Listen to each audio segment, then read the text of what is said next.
क्या आपने कभी सोचा है कि एक लकड़ी की मूर्ति का भी दिल धड़क सकता है?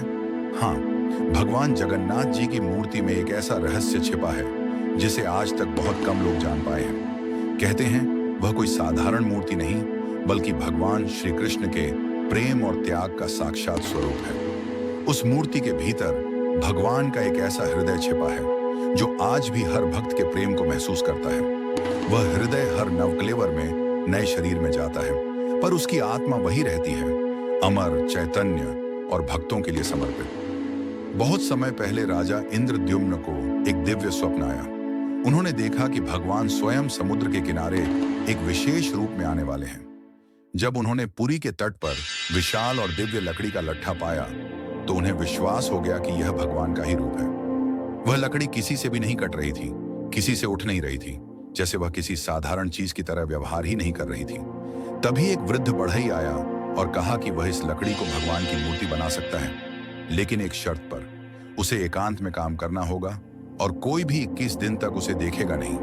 राजा ने सहमति दी, पर कुछ ही दिनों में रानी ने भीतर से कोई आवाज न आने पर दरवाजा खोल दिया, और जो उन्होंने देखा वह था चौंकाने वाला। 3 अधूरी मूर्तियां थीं, जिनके हाथ अधूरे, आंखें बड़ी बड़ी और शरीर गोल था। लेकिन तभी एक दिव्य वाणी गूंजी, अब मैं इसी रूप में रहूंगा, यह मेरा प्रेम का रूप है। उन अधूरी मूर्तियों के भीतर रखा गया था भगवान का वह हृदय, जिसे ब्रह्म तत्व कहा जाता है। यह नील माधव का सार था, वह शक्ति जो आज भी हर युग में जीवित है। हर 12 से 19 साल में जब नवकलेवर होता है, तब पुरानी मूर्ति को बदल दिया जाता है, पर हृदय को नहीं। वह हृदय एक मूर्ति से दूसरी मूर्ति में स्थानांतरित किया जाता है, पूर्ण गोपनीयता में, आधी रात को, मंत्रोच्चारण के साथ। यह कार्य केवल मंदिर के विशिष्ट सेवक करते हैं, जिनके लिए यह सबसे बड़ा सौभाग्य और सबसे बड़ा रहस्य भी होता है। कहा जाता है जब सेवक उस ब्रह्म तत्व को छूता है तो उसकी चेतना कांप जाती है।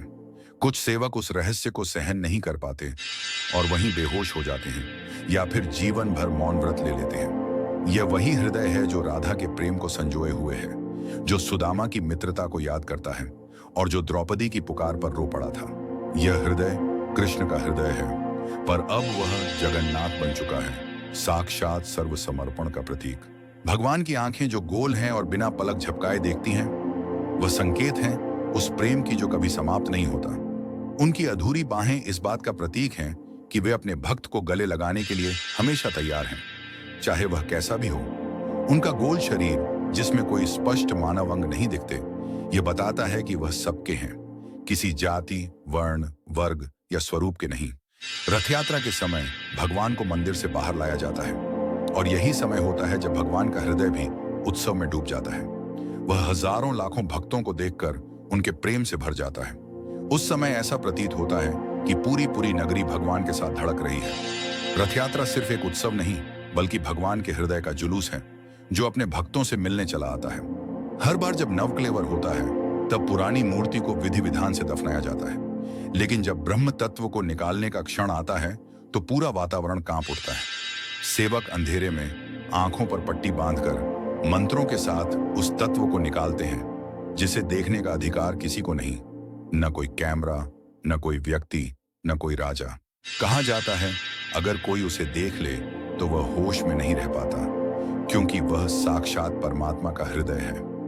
भगवान जगन्नाथ का हृदय प्रेम है, वह प्रेम जो बिना शर्त के होता है, वह प्रेम जो राधा से शुरू होता है और सब भक्तों तक पहुंचता है। उनका हृदय आज भी पुरी के मंदिर में धड़क रहा है, और हर उस भक्त को अनुभव होता है जो सच्चे मन से उन्हें पुकारता है। अगर आप कभी पुरी जाएं तो ध्यान से भगवान के सामने खड़े होना। आपको उनकी आंखों में कुछ दिखेगा, वो है इंतजार। इंतजार इस बात का कि आप उन्हें याद करें, और जब आप उन्हें प्रेम से देखेंगे तो आप खुद महसूस करेंगे एक हल्की सी धड़कन, एक कंपन जो आपके हृदय से टकराती है। वह कोई और नहीं, भगवान जगन्नाथ का हृदय है, जो आपसे यही कह रहा है, मैं तुम्हारा हूं और तुम मेरे। उनका वह हृदय अमर है, शाश्वत है, वह कभी नष्ट नहीं होगा। वह न किसी जन्म में मिटेगा, न किसी युग में। और यही कारण है कि जगन्नाथ सिर्फ एक मूर्ति नहीं, बल्कि साक्षात हृदय स्वरूप भगवान है, जो आज भी जीवित हैं। जय जगन्नाथ।